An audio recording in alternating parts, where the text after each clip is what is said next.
Bismillahirrahmanirrahim. Assalamualaikum warahmatullahi wabarakatuh. Innal hamdalillah nahmaduhu wa nasta'inuhu wa nastaghfiruh wa na'udzu billahi min syururi anfusina wa min sayyiati a'malina may yahdihillahu fala mudhillalah wa may yudlil falan tajida lahu waliya mursyida. Rabbi shrah li sadri wa yassir li amri wahlul 'uqdatam min lisani yafqahu qawli. Rabbana zidna ilman nafi'an warzuqna fahman wasi'an. Apa kabar ibu-ibu yang dirahmati Allah? Alhamdulillah, semoga pertemuan kita hari ini mendatangkan keberkahan dari Allah Subhanahu wa taala dan ibu-ibu semua dalam keadaan sehat walafiat, selalu dalam lindungan Allah Subhanahu wa taala, begitu juga keluarga kita dan keluarga besar kita. Alhamdulillah, hari ini kita akan lanjutkan pembahasan surat Al-Ankabut mulai dari ayat 46 sampai akhir ayatnya, yaitu ayat 69. Ya, yang insya Allah akan kita lanjutkan pembahasan waktu lalu ya, dimulakan dari ayat 46 ini. Silahkan bagi ibu-ibu yang sudah membuka terjemahan ya, bisa dilihat dan kemudian kita sama-sama menyimak ya apa yang terkandung di dalam surat Al-Ankabut di ayat-ayat terakhir ini. A'udzubillahi minasyaitonirrajim. Bismillahirrahmanirrahim. Wala tujadilu ahlal kitabi illa billati hiya ahsan illa alladhina zalamu minhum wa qulu amanna billadzi unzila ilaina wa unzila ilaikum wa ilahuna wa ilahukum wahidun wa nahnu lahu muslimun wa kadzalika anzalna ilaikal kitab falladzina atainahumul kitaba yu'minuna bih wa min haula'i may yu'minu bih wa ma yajhadu bi ayatina illal kafirun wa ma kunta tatlu min qablihi min kitabin wala takhuttuhu biyaminik idzal lartabal mubtilun bal huwa ayatum bayyinatum fi suduril ladzina utul ilm wa ma yajhadu bi ayatina illa dzalimun. Kata Allah Subhanahu wa taala dalam firman-Nya, dan janganlah kamu berdebat dengan ahli kitab melainkan dengan cara yang baik, kecuali dengan orang-orang yang zalim di antara mereka. Dan katakanlah, kami telah beriman kepada kitab-kitab yang diturunkan kepada kami dan yang diturunkan kepadamu. Tuhan kami dan Tuhanmu satu, dan hanya kepadanya kami berserah diri. Dan demikianlah kami turunkan kitab Al-Quran kepadamu. Adapun orang yang telah kami berikan kitab, yaitu Taurat dan Injil, mereka beriman kepadanya Al-Quran. Dan di antara mereka orang-orang kafir Mekah ada yang beriman kepadanya. Dan hanya orang-orang kafir yang mengingkari ayat-ayat kami. Dan engkau Muhammad tidak pernah membaca suatu kitab sebelum Al-Quran, dan engkau tidak pernah menulis sesuatu kitab dengan tangan kanan. Sekiranya engkau pernah membaca dan menulis, niscaya ragu orang-orang mengingkarinya. Sebenarnya Al-Quran itu adalah ayat-ayat yang jelas di dalam dada orang-orang yang berilmu. Hanya orang-orang yang zalim yang mengingkari ayat-ayat Allah. Nah, disinilah ibu-ibu ayat yang akan menceritakan tentang bagaimana orang-orang beriman itu menghadapi orang-orang kafir ya, dan bagaimana metode pengajaran kepada ahli kitab yang dilakukan oleh Rasulullah SAW. Masya Allah, luar biasa ya, sampai-sampai Allah Subhanahu wa taala menggambarkan dalam ayat ini. Apa kata Allah? Wala tujadilu ahlal kitab. Pokoknya ketika kamu berada dalam kondisi berjidal, ya berseteru dengan orang-orang ahli kitab itu, maka kata Allah Subhanahu wa taala, jangan kalian sebagai orang beriman berdebat dan berdiskusi dengan kaum Yahudi dan Nasrani, melainkan dengan cara yang baik. Masya Allah, luar biasa. Mungkin kalau kita lihat ibu-ibu dalam konteks kekinian, bahkan kalau dalam kondisi pilkada, pilpres dan lain sebagainya itu ada satu ajang ya, saling berdebat kusir, saling menjatuhkan, saling menjelekkan gitu ya. Bahkan disebutnya dengan bukan dengan kata-kata diskusi ya, tapi dengan kata-kata berdebat. Debat ini tidak akan bisa memberikan hasil yang baik. Karena itulah mengapa Rasulullah SAW diingatkan oleh Allah Subhanahu Wa Taala ketika kalian berhadapan dengan orang-orang Yahudi dan dia mendebat kalian begitu ya, maka diskusilah dengan mereka dengan cara yang baik. Ya, ternyata ini merupakan satu hal yang diajarkan di dalam Islam. Bahkan bukan hanya menyampaikan dengan cara yang baik, tapi bertutur katalah yang bijak, bertutur katalah yang lembut ya, kecuali kata Allah Subhanahu Wa Taala terhadap mereka orang-orang yang zalim.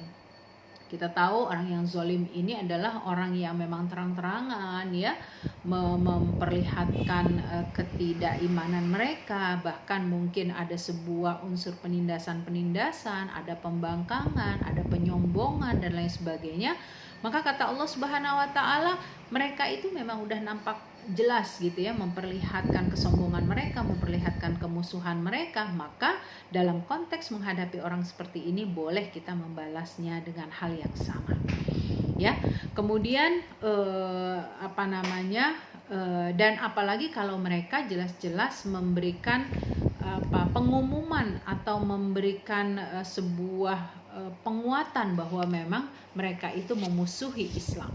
Jadi kalau terhadap orang-orang yang seperti ini dengan kondisi yang mereka minta dalam tanda petik ya, maka kita boleh memberlakukan hal yang sama seperti apa yang mereka lakukan.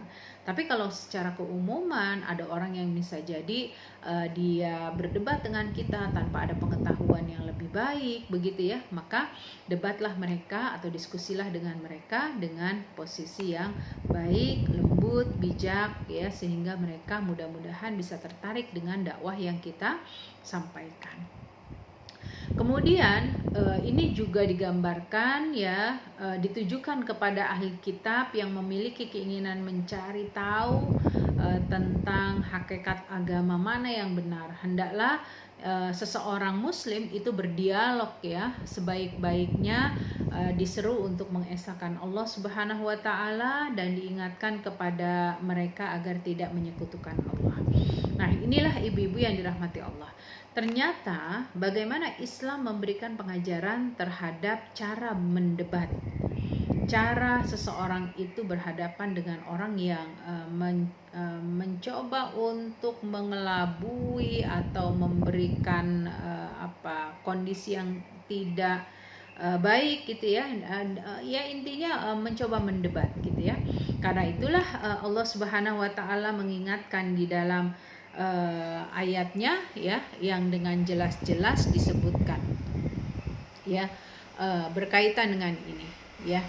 Kemudian ibu-ibu yang dirahmati Allah ya, ketika Rasulullah Shallallahu Alaihi Wasallam diingatkan oleh Allah Subhanahu Wa Taala, apabila engkau wahai Muhammad dan para pengikutmu serta penyeru ya dan menyeru orang-orang ahli kitab untuk beriman kepada Islam, lantas mereka mengatakan hal-hal yang tidak bisa dipastikan kebenaran atau kebohongannya, janganlah membenarkan kebohongannya, janganlah membenarkan ucapan mereka, sebab bisa jadi merupakan ucapan ya kebohongan atau kebatilan.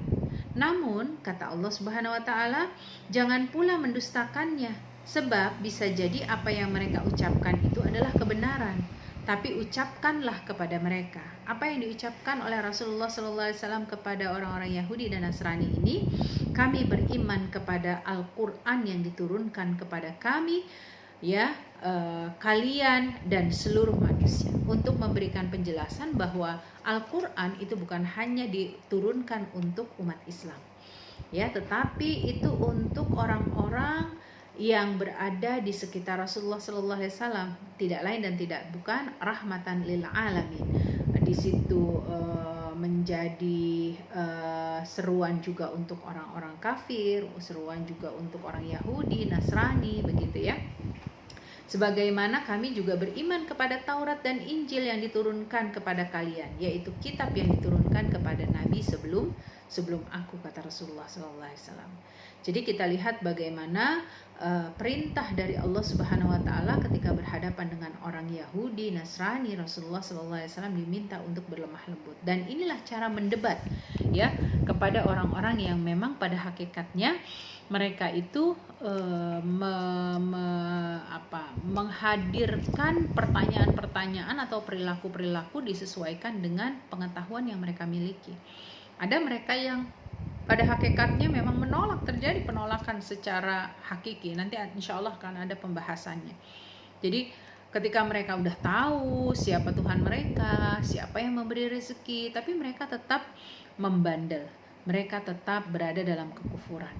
Karena itulah dalam sebuah hadisnya Rasulullah SAW bersabda, la tusaddaqu ahlal kitab wa la tukadzibuhum wa qulu amanna billadzi unzila ilaina wa ma unzila ilaikum wa ilahuna wa ilahukum wahidun wa nahnu lahu muslimun. Janganlah kamu membenarkan ucapan ahli kitab, namun jangan pula mendustakannya, tetapi ucapkanlah kepada mereka, kami beriman kepada Al-Quran, kepada kitab yang diturunkan ya. Kami juga kepada Taurat dan Injil yang diturunkan kepada kalian. Sembahlah kami, sembahan kami ya. Jadi artinya sembahan kami dan sembahan kalian itu adalah Allah Subhanahu wa Ta'ala yang dengannya kita perlu berserah diri kepadanya. Masya Allah gitu ya. Bahkan dari Abu Namlah Al-Ansari mengatakan bahwa setiap ketika dia sedang duduk bersama Rasulullah SAW, tiba-tiba datang seorang laki-laki Yahudi kemudian berkata kepada Rasulullah SAW, wahai Muhammad, apakah jenazah ini berbicara? Maka Rasulullah SAW menjawab, Allah lah yang lebih mengetahuinya. Tapi laki-laki ini seolah paling tahu gitu ya, seolah-olah mengetahui. Kalau menurut perasaan saya gitu ya, mayit ini berbicara. Maka Rasulullah SAW bersabda, jika seorang ahli kitab mengatakan sesuatu kepada kalian, maka janganlah membenarkan ucapannya itu, namun juga jangan pula mendustakannya. Tetapi ucapkanlah, kami beriman kepada Allah, kitab-kitab dan Rasulnya. Hal itu disebabkan apabila yang dikatakan itu adalah sesuatu kebenaran, maka kalian tidak mendustakannya. Sebaliknya, jika yang dikatakan itu adalah kebautilan, maka kalian tidak membenarkannya. Ya, inilah yang mungkin nanti akan kita kaitkan dengan bagaimana Allah Subhanahu wa Ta'ala memerintahkan kepada kita, jika ada berita dari orang-orang fasik, maka perlu tabayun, perlu klarifikasi untuk bisa menguatkan berita-berita yang kita dapatkan. Itu cara mendebat yang pertama yang diajarkan oleh Allah Subhanahu wa Ta'ala kepada Rasulullah. Kemudian yang kedua ya, Rasulullah Shallallahu Alaihi Wasallam ya, sebagaimana dibacakan ayat-ayat Al-Quran berkaitan dengan mendebat orang Yahudi dan Nasrani ini, bagaimana Rasulullah Shallallahu Alaihi Wasallam diminta untuk menghayati ayat yang berkaitan dengan masalah mendebat ini. Ya, karena Allah Subhanahu wa Ta'ala berfirman ya, mengingatkan Rasulullah Sallallahu Alaihi Wasallam, wahai Muhammad, sebagaimana telah kami turunkan kitab-kitab kepada Rasul sebelum engkau, kami juga menurunkan Al-Quran kepadamu. Ya, di mana Abdullah bin Salam dan Salman Al-Farisi, mereka itu adalah orang Nasrani dan orang Yahudi sebelumnya, sebelum mereka berislam tentu saja. Dan juga ada di antara para orang-orang Nasrani dan Yahudi yang lainnya, seperti agama yang mereka anut ya, mereka beriman, mempercayai, kemudian membenarkan apa yang dibawa oleh Rasulullah SAW setelah disampaikan nilai-nilai Al-Quran kepada mereka. Jadi kita dapati beberapa orang-orang kafir, beberapa orang-orang Nasrani dan Yahudi itu dia ketika dibacakan ayat-ayat Al-Quran dia membenarkan. Dan ketika dia membenarkan, ada yang kondisinya membenarkan kemudian dia beriman, ada yang kemudian dia membenarkan isi di dalam Al-Quran itu tetapi dia melakukan penolakan. Nah Nah, inilah yang dikenal dengan kezoliman ya, ketika kebenaran itu sudah ada di hadapan tetapi dilepaskan. Kemudian yang ketiga, cara mendebatnya itu adalah cara yang diajarkan oleh Rasulullah oleh Allah Subhanahu wa taala dalam ayat ini ya. Cara mendebat itu memahami makna ayat Al-Qur'an yang artinya, wahai Rasulullah, dalam sejarah hidupmu bersama kaummu, kamu tidak pernah membaca apapun sebelum turunnya Al-Quran. Jadi dengan keumian Rasulullah Shallallahu Alaihi Wasallam ini ingin membuktikan bahwa apa yang disampaikan oleh Rasulullah Shallallahu Alaihi Wasallam itu semuanya adalah karena wahyu dari Allah Subhanahu Wa Taala. Wala yantiqu 'anil hawa in huwa illa wahyu yuha. Ya, sehingga orang-orang kafir, orang-orang musyrikin mencoba untuk mencari dalil bahwa ini adalah perkataan Rasulullah SAW, nggak akan ketemu gitu ya, karena memang sejak awal Rasulullah SAW tidak mampu membaca, yang kemudian dia juga tidak bisa mendapatkan berita tentang kitab-kitab dari Nabi sebelumnya gitu ya. Dan ini menunjukkan bahwa hakikat Al-Quran itu datangnya hanya dari Allah Subhanahu wa Ta'ala. Jadi ibu-ibu yang dirahmati Allah Subhanahu wa Ta'ala, dapat kita ambil pelajaran bahwa di antara sifat Rasulullah Sallallahu Alaihi Wasallam ya, merupakan seorang yang ummi ini ya, menunjukkan karena dia tidak bisa membaca dan menulis ya, sebagaimana dalam surat Al-A'raf. Ibu-ibu silahkan dibuka dalam surat Al-A'raf ayat 157 yang menceritakan kondisi Rasulullah Sallallahu Alaihi Wasallam memang dalam keadaan ummi. Dengan begitu tidak ada alasan sama sekali untuk meragukan tentang adanya Al-Quran ya, yang benar-benar bahwa Al-Quran itu adalah sesuatu yang diturunkan oleh Allah Subhanahu wa Ta'ala ya, bukan dari pendiktean manusia, bukan omongan malaikat maupun jin begitu ya.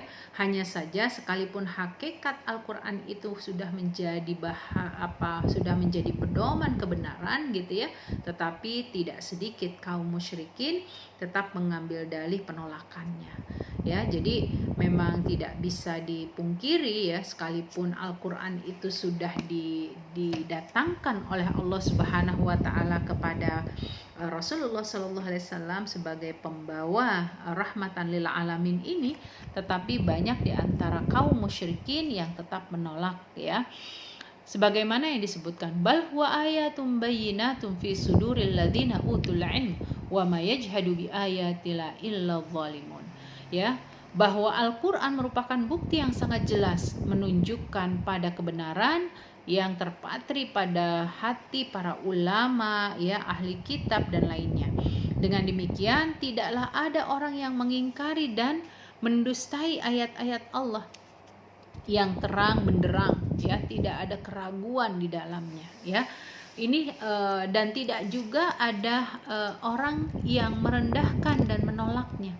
Ya, kalaupun ada orang yang melakukan itu, itulah orang-orang yang zalim. Begitu. Jadi kalau ada terjadinya penolakan, perendahan, kemudian menganggap itu sesuatu yang buruk gitu ya terhadap Al-Quran, disitulah kita akan dapati bagaimana kezoliman yang dilakukan oleh orang-orang yang tidak mau beriman.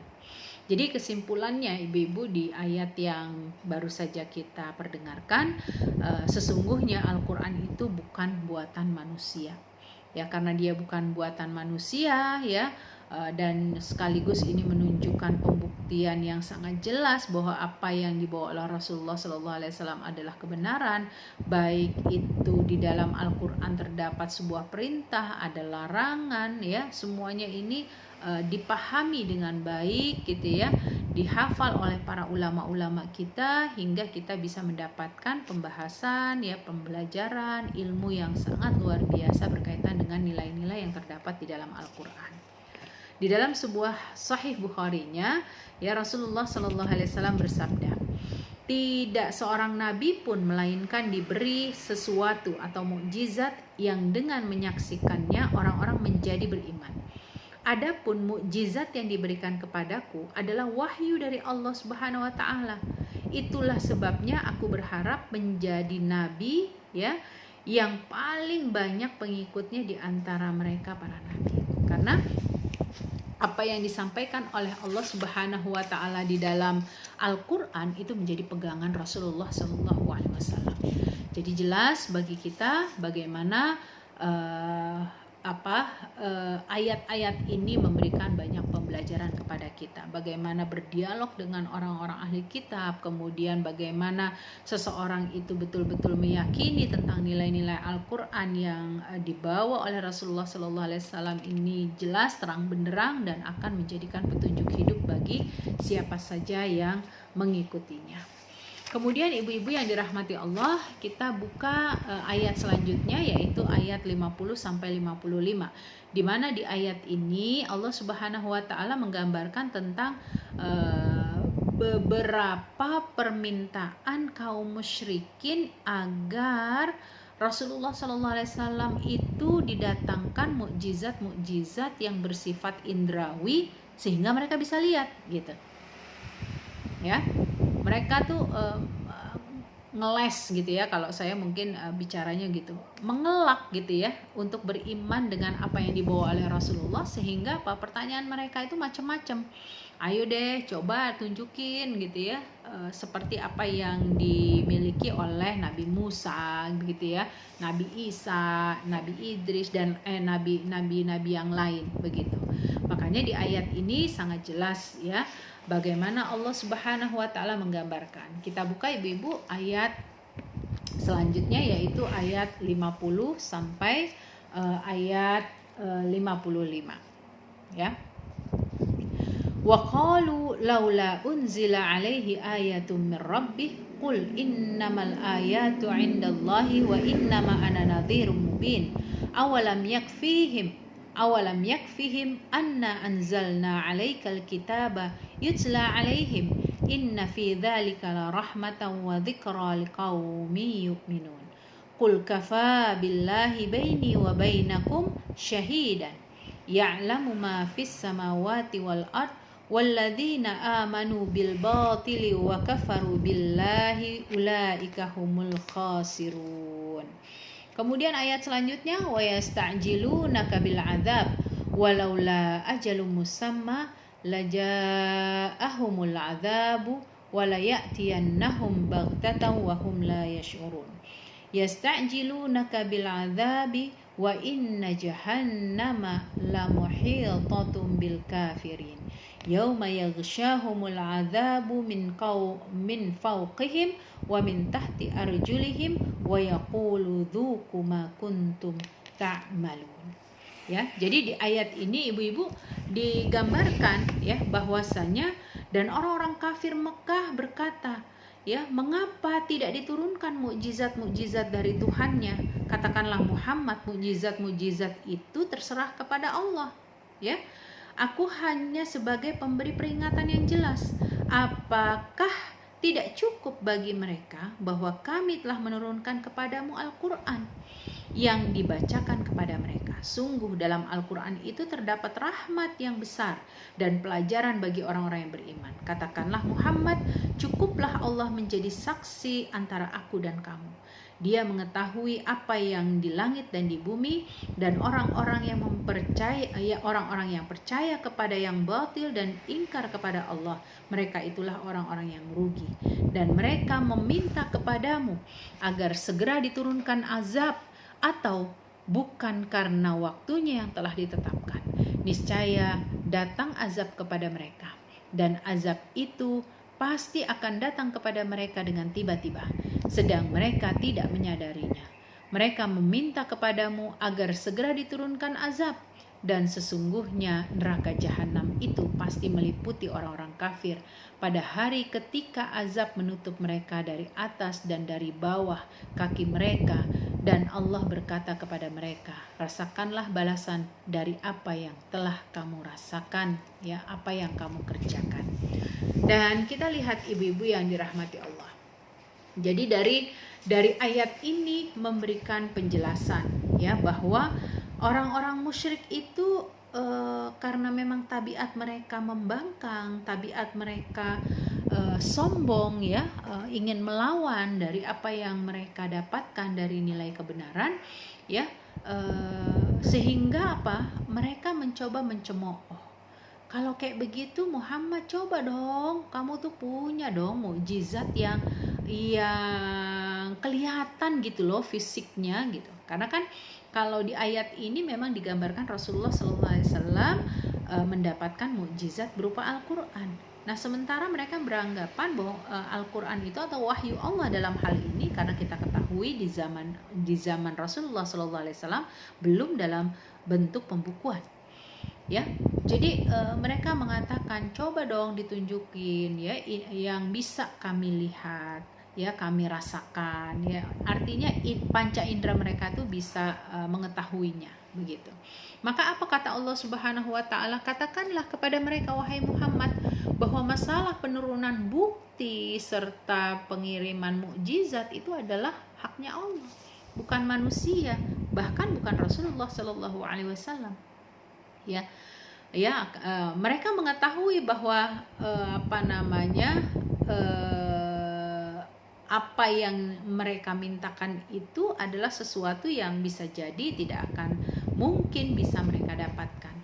Makanya Allah pun maha mengetahui bahwa mereka itu hanya sekedar menanyakan gitu ya, menyampaikan sesuatu yang hakikatnya mereka sendiri gak akan melakukannya, atau mereka sendiri gak akan beriman kalaupun itu disampaikan atau diberikan petunjuk oleh Allah Subhanahu wa taala. Nah, Rasulullah SAW kemudian mengingatkan, kewajibanku kata Rasulullah SAW hanya untuk menyampaikan apa? Menyampaikan risalah Allah, bukan untuk menjamin kalian itu bisa dapat hidayah atau enggak, karena hidayah itu milik Allah, begitu ya. Hanya Allah yang berhak untuk memberikan keyakinan yang kamu punyai itu bisa berubah menjadi hidayah atau tetap dengan keyakinan kekufuran itu. Ya. Selanjutnya Allah menerangkan tentang kebodohan mereka yang parah banget gitu ya, kebodohan yang betul-betul nggak terfikirkan gitu ya, yaitu dengan meminta bukti-bukti tentang kebenaran Nabi Muhammad SAW. Jadi karena orang kafir ini menganggap bahwa Al-Quran itu adalah ucapan Rasulullah SAW, sampai akhirnya mereka ingin meminta pembuktian ya bahwa benar Al-Quran itu adalah kalamullah. Maka di sini tidaklah cukup sebagai dalil bagi mereka tentang kebenaranmu Muhammad bahwa kami telah menurunkan kepadamu kitab yang luar biasa, ya, kitab yang tidak terdapat pada kaum sebelumnya.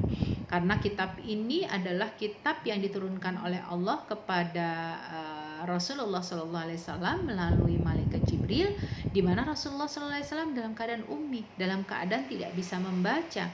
Berarti betul ya bahwa apa yang disampaikan oleh Allah Subhanahu wa taala kepada Rasulullah SAW itu langsung datangnya kepada hatinya. Ya, makanya kan kalau kita belajar sirah itu ada yang namanya saqqus shadar ya, di mana Rasulullah SAW dadanya itu dibelah, dibersihkan, jantungnya, hatinya dibersihkan ya, supaya tidak ada kekotoran. Nah, inilah gambaran ibu-ibu yang dirahmati Allah. Maka kita lihat betapa ayat-ayat ini memberikan hikmah kehidupan bagi kita, di mana permintaan kaum musyrikin kepada Rasulullah SAW untuk meminta kepada Allah mendatangkan mukjizat berupa fisik gitu ya, supaya kelihatan bersifat materi ya, sebagaimana yang diberikan kepada Nabi Musa, Nabi Shalih, dan nabi-nabi yang lain ya. Tapi ternyata hal ini tetap menunjukkan pembangkangan mereka ya. Karena apa? Semata-mata apa yang mereka inginkan itu hanya untuk ya berbasa-basi lah, boleh dikatakan begitu. Sehingga jawaban tegas Al-Quran terhadap permintaan mereka itu gak akan pernah dikabulkan oleh Allah, karena memang ya Al-Quran itu datangnya dari Allah, dan siapa saja yang menantang dari nilai-nilai Al-Quran ini pasti mereka tidak akan mampu menandinginya. Dan apalagi ketika mereka meminta mukjizat selain yang memang sudah Allah turunkan ya. Padahal mukjizat itu merupakan hak vetonya Allah yang menetapkan. Nah, termasuk ya Al-Qur'an ini merupakan rahmat bagi kaum muslimin ya. Jadi ayat-ayat ini menceritakan bahwa Al-Qur'an itu akan menjadi rahmat bagi kaum muslimin di dunia maupun di akhirat. Ya, bentuk rahmat di dunia adalah dengan menyelamatkan mereka dari kesesatan, mereka diberi petunjuk hidup, mereka menghindari dari segala hal-hal yang tidak baik ya, Allah murkai ya.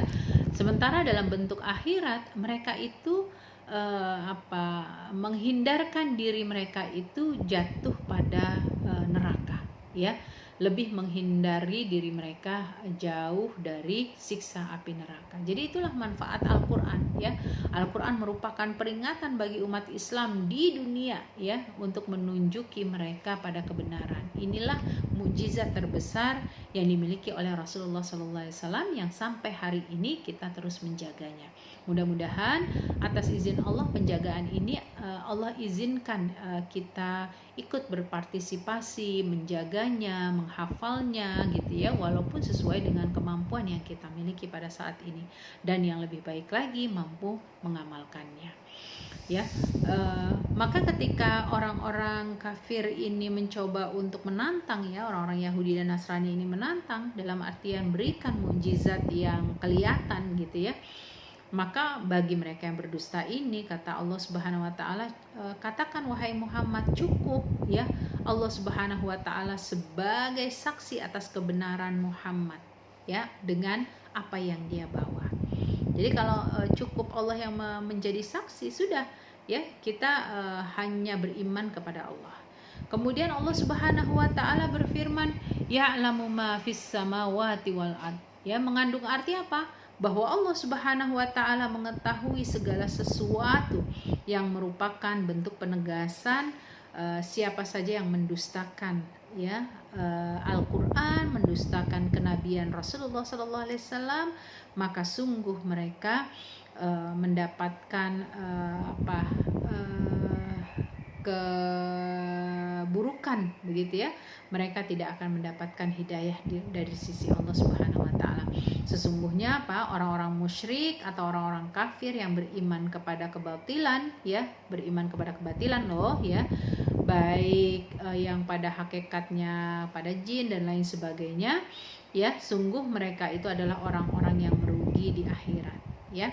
Ya, sekalipun mereka beriman, tapi ketika beriman mereka itu bukan beriman kepada Allah, tapi beriman kepada makhluk lain, sungguh tempat mereka adalah di neraka. Disebabkan apa? Disebabkan mereka ingkar dan tenggelamnya orang-orang kafir, orang-orang musyrik ya, sampai mereka itu mengolok-olok Rasulullah, ayo deh cepetin deh azab itu didatengin gitu ya, kalau kamu benar orang-orang yang sidik begitu ya. Maka bagi Allah mudah untuk menghadirkan azab. Justru yang mereka tidak siap adalah ketika azab itu diturunkan, mereka dalam kondisi yang tidak siap dan di tempat yang tidak mereka duga-duga ya. Dan ini pembelajaran yang sudah pernah kita sampaikan, kisah para nabi-nabi sebelumnya. Nah, ini ibu-ibu ya.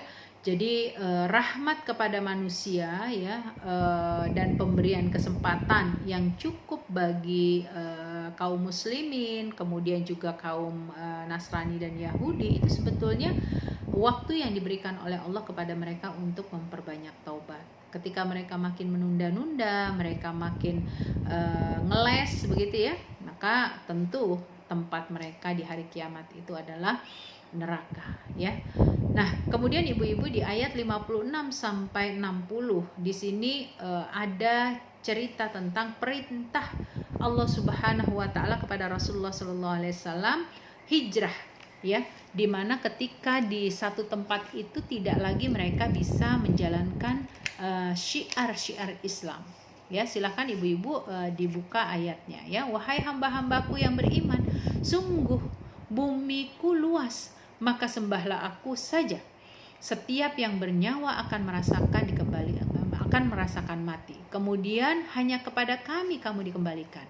Dan orang-orang yang beriman dan mengerjakan kebajikan, sungguh mereka akan Kami tempatkan pada tempat-tempat yang tinggi di dalam surga, dan mengalir di bawahnya sungai-sungai, mereka kekal di dalamnya. Itulah sebaik-baik balasan bagi orang-orang yang berbuat kebaikan, yaitu orang-orang yang bersabar dan bertawakal kepada Tuhannya. Dan berapa banyak makhluk bergerak yang bernyawa yang tidak dapat mengurus rezekinya sendiri. Allah lah yang memberi rezeki kepadanya dan kepadamu.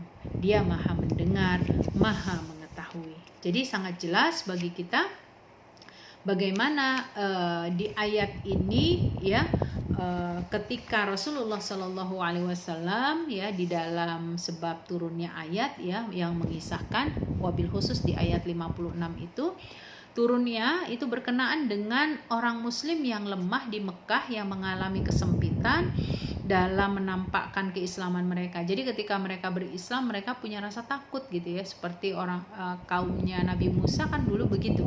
Ya, kita pernah membahasnya ya. Mereka itu beriman kepada Nabi Musa, tetapi apa? Mereka tidak ingin menampakkannya. Ya, mereka sudah beriman tapi nggak pingin nampakin. Nah, kalau di masa Rasulullah SAW berkaitan dengan masalah hijrah ini, mereka itu sudah menjadi Muslim, tetapi mereka tidak siap berhijrah, begitu. Kenapa? Karena ketika mereka berhijrah, gitu ya, mereka itu punya kekhawatiran kalau di tempat di mana mereka akan tinggal kemudian itu tidak akan bisa sesejahtera seperti mereka berada di tanah airnya, ya, di kampungnya, gitu ya. Mereka takut kelaparan, mereka takut kesusahan, ya. Makanya di ayat 60 pun ya salah satu sebab turunnya adalah ketika Nabi Shallallahu Alaihi Wasallam berkata kepada umat Islam di Mekah, tatkala kaum musyrikin terus menyakiti mereka, berhijrahlah, kata Rasulullah, ya, berhijrahlah kalian ke Madinah dan jangan tinggal bersama orang-orang yang zalim ini. Sampai akhirnya orang-orang di Mekah itu ya, maksudnya yang mereka sudah menjadi Muslim, kami tidak mempunyai rumah nanti di sana, ya, nggak punya tanah di sana. Kalau nanti di sana kami mau ngapain, ya, gitu ya. Jadi ada keputusasaan, ada kekhawatiran, ya, bahwa mereka itu tidak bisa hidup dengan layak ya ketika melakukan hijrah. Maka ayat ini turun mengingatkan kepada para sahabat Rasulullah SAW sekaligus kepada Rasulullah SAW. Ya, wahai hamba-hambaku yang beriman kepadaku dan Rasulku, ya, Muhammad Sallallahu Alaihi Wasallam, ketahuilah bahwa sesungguhnya bumiku ini luas. Kalian itu bisa tinggal di mana saja, ya. Jadi ketika Allah kasih kita kenyamanan di satu negeri, ya ibarat kata udah PW ya, posisi enak begitu ya, rasanya kita nggak mau bergeser. Ya sama nih hakikatnya kalau udah menjadi pemimpin nggak mau lengser, nah itu hati-hati gitu ya. Kenapa? Karena sudah merasa nyaman di tempat di mana dia memimpin itu, di mana dia mendapatkan kebaikan-kebaikan, baik kebaikan itu konotasinya baik atau buruk gitu. Lalu dia nyaman gitu ya. Tapi Allah Subhanahu wa taala mengingatkan, kalian itu bisa tinggal di mana aja. Karena Allah lah yang menegakkan ya hukum-hukum, di mana Allah lah yang memberikan rezeki gitu ya. Allah lah yang memberikan kalian tetap dalam kebaikan atau keburukan gitu ya. Jadi diingatkan oleh Allah Subhanahu wa taala kepada Rasulullah sallallahu alaihi wasallam, dan Rasulullah sallallahu alaihi wasallam pun menyampaikan kepada sahabat yang mana mereka masih ragu-ragu. Jadi inilah pentingnya hijrah. Ya, pentingnya hijrah karena ayat ini merupakan perintah kepada orang-orang mukmin ya untuk hijrah dari negeri yang mereka tidak bisa menjalankan ibadah. Ya, kalau di kita mungkin ada kasus Uyghur ya, cerita-cerita berkaitan dengan saudara-saudara kita yang tertindas ya. Boleh mereka melakukan perjalanan hijrah begitu ya. Kemudian kita lihat bahwa target dari hijrah ini adalah untuk menyiapkan seorang muslim yang seutuhnya, lagi ikhlas serta siap berkorban harta, jiwa, tempat tinggal mereka. Kenapa? Karena berhijrah dari Mekah ke Madinah hukumnya wajib sebelum Fathul Mekah pada waktu itu. Namun kewajiban tersebut dihilangkan setelah terjadinya Fathul Mekah. Ya, jadi ibu-ibu yang dirahmati Allah, kelihatan gitu ya, karena Rasulullah SAW melakukan hijrah itu kan pada waktu bulan Safar, sementara sahabat yang lain yang di dalamnya itu ada Ja'far bin Abi Thalib begitu ya, beliau berangkat dalam pelaksanaan hijrah itu pada bulan Muharram begitu ya. Jadi sekali lagi tujuannya ya, agar mereka itu bisa lebih kuat ya, merasa kalaupun mereka merasa susah di Mekah gitu ya, tetapi Allah menguatkan hati-hati mereka bahwa sesungguhnya mereka pasti akan dibantu oleh Allah Subhanahu wa taala. Terbukti ketika mereka hijrah ya, hijrah pertama kali itu ternyata banyak dibantu oleh Raja Najasyi ya, Raja Habasyah, di mana sekalipun mereka masih dalam keadaan musyrik gitu ya, masih dalam keadaan Nasrani, tetapi mereka merupakan bagian, atau Habasyah ini, Raja Habasyah ini masih dalam keadaan ahlul kitab yang semua ajarannya tidak berbeda jauh dengan apa yang dibawa oleh Rasulullah SAW. Ya, jadi inilah ibu-ibu yang dirahmati Allah. Kemudian ayat ini dilanjutkan tentang sebuah hakikat kematian ya, tentang sebuah hakikat kematian, berbicara tentang hijrah, kemudian ada kematian. Allah Subhanahu wa taala ingin mengingatkan bahwa dimanapun kamu berada ya, kematian itu akan menjemput kamu, nggak mesti kamu berada di negeri kamu sendiri begitu ya, mendatangi setiap jiwa, dan itu nggak diketahui kapannya ya, pasti maut itu akan menghampiri kalian. Maka tugas kita adalah apa?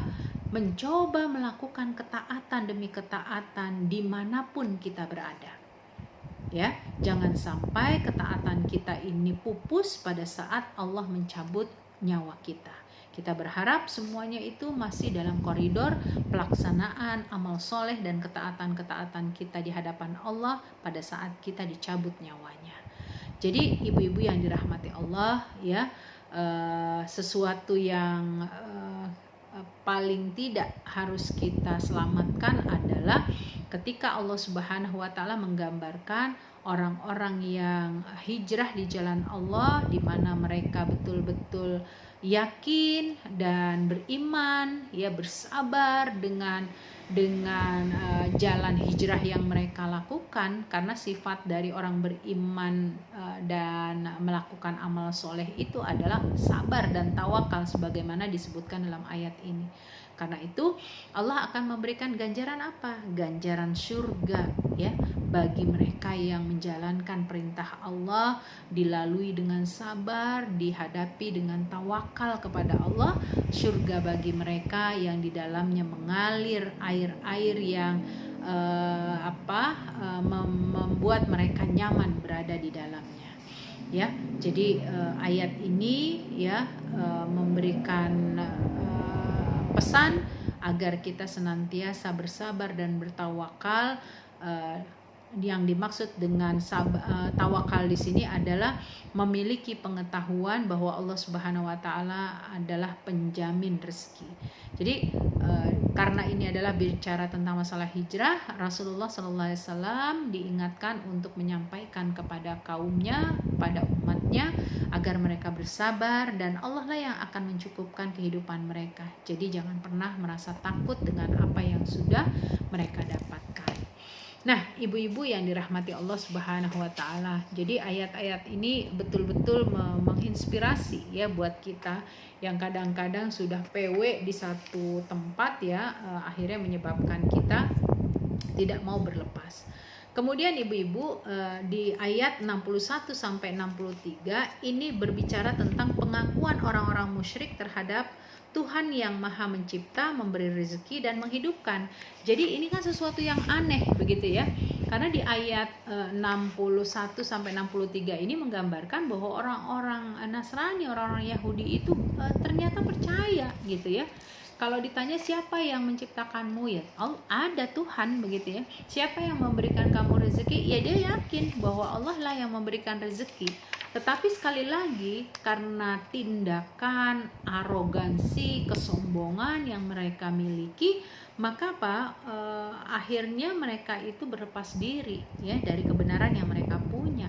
Bayangkan, mereka udah punya keyakinan itu, tapi keyakinan itu tertolakkan dengan kesombongan dan ya mungkin karena membahasakan sebab nenek moyang dan lain sebagainya. Jadi bagaimana Allah memberikan penguatan ya kepada orang-orang musyrik ini ya. Jika kalian orang-orang musyrik mengakui bahwa Allah Subhanahu wa taala pencipta sesuatu yang ada di langit dan di bumi, bagaimana kalian ragu akan rezeki yang akan diberikan oleh Allah ya? Apakah kalian itu, apabila kalian telah mengakui bahwa sesungguhnya Allah menghidupkan bumi yang kering ini, mengapa kalian menyekutukan dan mengingkari kebangkitan di yaumil akhir? Jadi ini pertanyaan-pertanyaan yang dilontarkan oleh Rasulullah SAW ketika mereka menganggap diri mereka sudah beriman, begitu ya. Kemudian diulang lagi masalah rezeki ya. Perkara rezeki itu tidak dibedakan oleh Allah Subhanahu wa taala untuk orang beriman dan orang yang tidak beriman. Allah tetap memberikan rezeki kepada hamba-hamba yang diciptakannya. Luas atau sempitnya rezeki itu hak vetonya Allah ya. Asalnya itu dari Allah ya. Kita hanya mengupayakan. Karena itu kita nggak boleh mencela kemiskinan. Jadi orang-orang yang miskin di sekitar kita itu justru adalah orang-orang yang harus kita bantu lewat kelebihan yang Allah titipkan kepada kita ya. Dan sekali lagi ibu-ibu, saya mengucapkan jazakumullah khairan ya, karena banyak di antara ibu-ibu yang punya peran ya untuk bisa berbagi ya di yayasan kami, kemudian di rumah Quran kami, dan ini mudah-mudahan menjadi amal soleh buat ibu-ibu semua. Ya, kemudian terakhir ibu-ibu di ayat 64 sampai 69 ini masih melanjutkan penjelasan tentang keadaan dunia ya, yang kalau dicari terus ya itu nggak akan ada habisnya ya. Tetapi ketika tidak ada habisnya, mereka punya waktu yang terbatas di dunia. Mereka sangat terbatas kehidupannya di dunia. Makanya di akhir ayat ini menggambarkan ya, apalagi di akhir ayat 67 ya, itu ada sebab turunnya, yaitu ketika Jabir meriwayatkan dari Ibnu Abbas bahwa mereka berkata, "Wahai Muhammad, tiada yang menghalangi kami untuk memeluk agamamu melainkan kekhawatiran bahwa orang-orang akan menculik dan membunuh kami. Hal itu disebabkan kabilah-kabilah Arab yang lebih banyak jumlahnya dari kami, sehingga jika mereka mendengar bahwa kami memeluk agamamu, tentu mereka akan menculik kami." Ya, maka turunlah ayat ini. Jadi lagi-lagi berbicara tentang rasa takut yang akhirnya menyebabkan mereka tidak mempunyai keyakinan ya terhadap perlindungan dan rezeki yang Allah titipkan kepada mereka. Nah, ibu-ibu, mengakhiri pertemuan ini, marilah kita ambil pelajaran yang begitu berharga. Bagaimana kehidupan dunia dengan seluruh harta, kedudukan, dan semua perhiasan yang ada di dalamnya itu tidak lain adalah senda gurau. Itu adalah permainan belaka. Ya, karena hakikatnya manusia sebanyak apapun harta yang dia miliki, setinggi apapun kedudukan yang dia punyai, sebanyak apapun ya tahta, wanita, harta yang dia miliki, itu tidak akan bisa membawanya kecuali dalam kesolehan yang dia bawa dalam urusan dunianya. Kemudian segala ketaatan dan kebaikan yang dikerjakan di dunia ini haruslah kembalinya kepada Allah. Karena kalau tidak kita kembalikan kepada Allah, ini tidak akan kita bawa nanti bekalnya di akhirat. Ya, sebatas dunia saja kita dapatkan balasannya. Sungguhnya negeri akhirat itu adalah tempat tinggal yang abadi. Dia tidak akan lenyap dan tidak ada kematian di dalamnya. Berbeda dengan dunia yang dia punya kehidupan tapi juga punya kematian. Tapi kalau sudah di alam akhirat ya, itu hanya ada kehidupan. Dan kehidupan itu hanya ada dua, apakah dalam kesenangan atau dalam keadaan keburukan, begitu ya. Tidak ada kehidupan kecuali kehidupan akhirat. Itulah sebabnya Al-Quran menggunakan redaksi hayawan untuk menunjukkan kekal abadinya seseorang di dalam akhirat itu, begitu. Kemudian Allah mengingatkan kembali ya agar kaum musyrikin, orang-orang Yahudi, orang-orang Nasrani termasuk kita umat Islam agar tidak tenggelam dalam kenikmatan duniawi. Allah mengancam ya akan memberikan azab kepada mereka yang berlebihan ya dalam urusan dunia yang akhirnya melalaikan mereka untuk mengingat Allah Subhanahu wa taala. Karena itu di akhir-akhir ayat ini memberikan penjelasan bahwa orang yang berjihad, orang-orang yang bersungguh-sungguh, walladzina jahadu fina lanahdiyannahum subulana, mereka yang selalu bersungguh-sungguh melalui perjalanan dengan sabar, dengan tawakal gitu ya, berjihad di jalan Allah Subhanahu wa taala dalam memperjuangkan agamanya, memperjuangkan untuk mencari keridhoannya, maka Allah akan membimbing mereka ke dalam jalan kebaikan baik di dunia maupun di akhirat. Sungguh Allah senantiasa bersama orang-orang yang berbuat kebaikan, maka pasti Allah akan memberikan perlindungan, pertolongan, dan memberikan petunjuk di dalam kehidupan di dunia dan akhiratnya. Nah, inilah ibu-ibu, tuntas sudah surat Al-Ankabut pada hari ini. Kita berdoa kepada Allah Subhanahu wa taala agar dalam pembahasan-pembahasan sebelumnya dan yang akan datang kita akan bahas menjadi bagian ilmu yang bermanfaat, yang hingga kita diberikan kemudahan oleh Allah Subhanahu wa taala mampu mengamalkan apa yang sudah kita pelajari. Kita tutup ibu-ibu majelis ini dengan sama-sama beristighfar. Nastaghfirullahaladzim, nastaghfirullahaladzim, nastaghfirullahaladzim. Subhanakallahumma wa bihamdika asyhadu an la ilaha illa anta astaghfiruka wa atubu ilaik. Wabillahi taufiq wal hidayah wal afu minkum. Wassalamualaikum warahmatullahi wabarakatuh.